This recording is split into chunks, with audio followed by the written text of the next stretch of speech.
Assalomu alaykum qarindoshlar, hozirgi vaqtlar xayrli bo'lsin. Ta'limlar qonunni qo'llab kelayotgan qarindoshlarga yana bir qatim rahmat aytaman. Kanalımızga texi mushtari bo'lmagan bo'lsangiz, mushtari bo'lishingizni va hambarlab qo'yishingizni tavsiya qilamiz. Bugun kitob o'qishning bizga ma'naviy uzuq berishdan boshqa, kirimimizgacha ta'sir ko'rsatganligi haqidagi maqola va tekshirishlar bilan tanishib chiqamiz. Kitob o'qish bilan kirimimizning zodi munosabati bormidi? Kitob o'qish desa, nurg'unlarimiz o'rganish qilish deb tushunishimiz mumkin. Amaliyotda biz kitob o'qish orqali o'xshamagan dunyoqarashlar bilan uchrashib, o'zimizga yangi bilim, tushunchalarni yuqtira olamiz. Yana o'zimizning peshin o'tmagan ishlarni tushunib, mag'lubiyatlarga qanday muomala qilish, muvaffaqiyatlarni qanday qo'lga keltirish, boshqalarning ish izlaridan qanday saboq olish qatorliqlarni o'rgana olamiz ham ularni o'zimizning hayotiga tatbiq qila olamiz. Bu tadqiqotni tunishtirishdan burun kitob o'qishning foydasiga oid o'zim yaxshi ko'rgan bir necha faktlarni deb o'tay. Buni men bir kishining blogida o'qigan. Amerikadagi Business Management Degree'ning tekshirishicha, Bill Gates, Warren Buffett qatorliq boy kishilar bilan yillik kirimi tuvan bo'lgan kishilarning kitob o'qish miqdori solishtirilgan. Natijada boy kishilardan 88%ning kunda 30 minut hisob kitoblarni o'qiydiganligi ma'lum bo'lgan. Bu nisbat yillik kirimi $30,000 dan oz bo'lgan kishilarda aran 2% bo'lgan. Tekshirilgan boy kishilardan 86%ning har kuni kitob o'qiydigan odati bor ekan. Albatta, bu kishilarning g'alaba qozonganligi nuqul kitob o'qiganlikdan emas, balki nurg'unlagan omillarning mujassamlashidan bo'lgan. Lekin bu statistikalik sonliq ma'lumotlar orqali mush omillarning ichida kitobning nihoyat muhim rol o'ynaydiganligini ko'rishga bo'ladi. Bu nuqta boshqa bir tadqiqot maqolasidami isbotlangan ekan. Ya'ni Italiya Padova universiteti kitob o'qish bilan kirimning munosabatini tadqiq qilgan. Ular 5280 odamning uyida bor kitob soni bilan ularning kirimining munosabatini tekshirgan.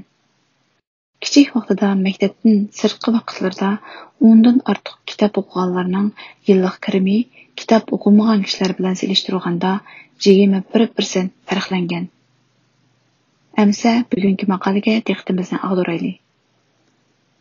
Bugun Amerika Georgia universitetidagi Rekana Bad degan kishining kitob o'qish to'g'risidagi tadqiqot maqolasini sizlar bilan o'rtoqlashmoqchi. Buni nuqul bolalarga emas, biz cho'nglar uchunmi kitob o'qishning muhimligini texmo gavlandirib beradigan maqola ekan deb o'ylayman. Bu tadqiqotda naql qilingan boshqa tadqiqotlarda garchi kitob o'qishning foydasi allaqachon isbotlangan bo'lsa-mu, lekin kitob o'qish nisbatining yanada tuvan bo'layotganligi sonliq ma'lumotlar bilan o'tirib qo'yilgan. Masalan, 2003-yili va 2007-yili elib berilgan tadqiqotda kichik yoshlardagi bolalar bir kunda o'ttir hisob bilan 39 minut kitob o'qigan. Lekin ularning televizor ko'rish vaqti bo'lsa 103 minut bo'lgan. Bu farq cho'nglardami texnik ko'rinarli bo'lib, cho'nglarning kitob o'qishga chiqargan vaqti 21 minut. Televizorga ajratgan vaqti bo'lsa 156 minut bo'lgan. Yana 2006-yildagi bir tadqiqotda doim kitob o'qimaydigan bolalarning o'lchamlik o'qish sinoq natijasi doim kitob o'qiydigan bolalarnikidan tuvan bo'lgan. Shunga bu tadqiqotda agar zarur materiallar osonlik bo'lib kelsa ham arzon bo'lsa, kishilarning kitob o'qish vaqti uzun bo'lamdi degan nuqtani tekshirish uchun Amerikaning statistikalik sonliq ma'lumotlarini ishlatib, uy bilan kutubxona o'rtasidagi orliqni nazarga olib turib, kishilarning ommaviy kutubxonani ishlatish orqali kitob o'qish vaqtining uzarmaganligini tekshirgan. Natijada kutubxona ishlatganlarning bir kunda o'tir hisob bilan kitob o'qiydigan vaqti kutubxona ishlatmagan vaqtidagiga solishtirganda 27 minut uzargan. Buni bir ayga sundurib hisoblaganda 13 soat bo'ladi ekan. O'ttircha kitob o'qish surati bilan kitobning bad sonini ko'z tutganda bu vaqt bir oyda bir kitob o'qiganga yoki 20 parcha gazeta o'qiganga va yoki 12 parcha jurnal o'qiganga barobar ekan. Kutubxonani ishlatgan ota-onalarning bolalarga kitob o'qib beradigan vaqti va bolalar bilan kitob o'qiydigan vaqti kuniga o'tir hisob bilan 14 minut oshgan. Bolalarning kitob o'qish vaqti 21 minut uzrab, televizor ko'rish vaqti 59 minut qisqargan. Televizor ko'rishga ajratgan vaqtning mo'ljaldagi qisqarash vaqti kitob o'qish vaqtining eshidan ko'p bo'lganligidagi sababni balkim kutubxonaning boshqa faoliyatlarining ta'siridan bo'lgan bo'lishi mumkin deb analiz qilgan. Masalan, to'g'ri ishlatish, bolalar va cho'nglar programmalarga qatnashish degandek faoliyatlarni demoqchi ekan. Shunga boshqa faoliyatlarga sarf qilingan vaqtning o'zgarishi balkim televizor ko'rish bilan kitob o'qishning mo'ljaldagi farqini tushuntirib beradi deb analiz qilgan.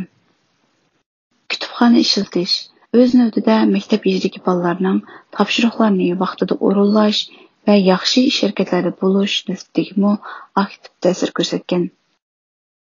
Qulaylikligi ham iqtisodni o'ylaganda ommaviy kutubxonaga mablag' solishning ma'rifatga aktiv ta'sir ko'rsatganligi yakunlangan.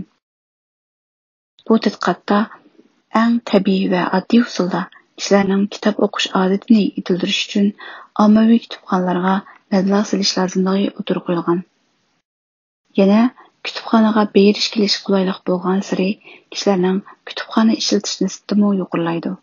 Shuning bilan kishilarning aqliy taraqqiyoti va maslahat qilish iqtidori o'sib, kishilarning akademik va xizmat natijasiga aktiv ta'sir ko'rsatadi.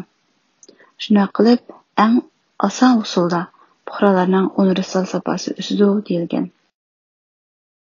Tadqiqotda kutubxona ishlatish orqali bolalarning topshiriq ishlash ehtimolligi tang tushlarning o'rtacha saviyasidan 16% yuqori ko'tarilganligi hamda noto'g'ri qilmishlarimi tang nisbatda azayganligi ko'rsatilgan. Bu yerda noto'g'ri qilmishlarning nima sababdan azayganligi aniq emas. Balkim bu ularning kitob o'qish vaqtining boshqalardan bo'lishi mumkin deb mulohaza qilgan. Tadqiqotda yana bir nihoyat qiziqarli mulohaza o'tirib qo'yilgan. Kundalik kitob o'qish vaqti bilan imtihon natijasining bog'lanishini hisoblaganda, kitob o'qish vaqtining 3 minut eshishi o'qish sinaq natijasining o'lchamlik eg'ishi 0.36 point oshadi deganga barobar ekan. Buni 2005-yildagi Blau qatorliq kishilarning tadqiqotiga asosan mo'ljallaganda o'qish sinaq natijasining o'lchamlik eg'ishi 1 point oshganda maoshning 13% eshishiga sabab bo'ldi ekan. Ya'ni kitob o'qish vaqti 3 minut oshsa, maoshingiz 0.146% oshadi deganga barobar bo'ldi ekan. Buni barcha kasblarning o'rtacha ish haqiga solishtirganda 3 minut ortiq kitob o'qisangiz, yiliga $187 maoshingiz oshadi degan natija chiqar ekan. Mundaqcha aytganda, kitob o'qish sizning ma'naviyatingizni, aqliy iqtidoringizni beyitish bilan bir vaqtda sizga iqtisodiy unum yaratiladi demoqchi ekan. Bularni ko'rib, agar bu vaqt 3 minut bo'lmay, 30 minut bo'lsa-chi, 300 minut bo'lsa-chi deb o'ylab qoldim. Bu natijalar qarmoqqa ancha ko'rinarli emasdek tuyulgan bilan boshida deb o'tganimizdek bolalarning o'rtacha kitob o'qish vaqti 39 minut bo'lgan deganni o'lcham qilib solishtirsak, o'tir hisob bilan kuniga kitob o'qish vaqti 21 minut oshdi degan gap, to'mtoq hisoblaganda kitob o'qish vaqti 69% ko'paydi degan gap. Yana kelib, televizor ko'rish vaqti 59 minut qisqardi deganlik, bolalarning televizor ko'rish vaqti 60% azaydi degan gapga barobar bo'ldi ekan. Meningcha bu tadqiqotdan kutubxonaga berish qitim sonini oshirishning bolalarning va o'zimizning kitob o'qish odatini yetiltirishdagi eng oson va unumli usul ekanligini ko'rib oldik deb o'ylayman. Шуңа балаларны kitob o'qishga amroq qilishning bir oddiy ham yaxshi usuli ommaviy kutubxonalardan foydalanish ekan deb tushunsak bo'ldi. Bugun mushunchalik bo'lsin. Yaxshi ko'rsangiz barmoq belgisini besib qo'ying. Bu bizga ilhom bo'ldi. Rahmat, aman bo'linglar.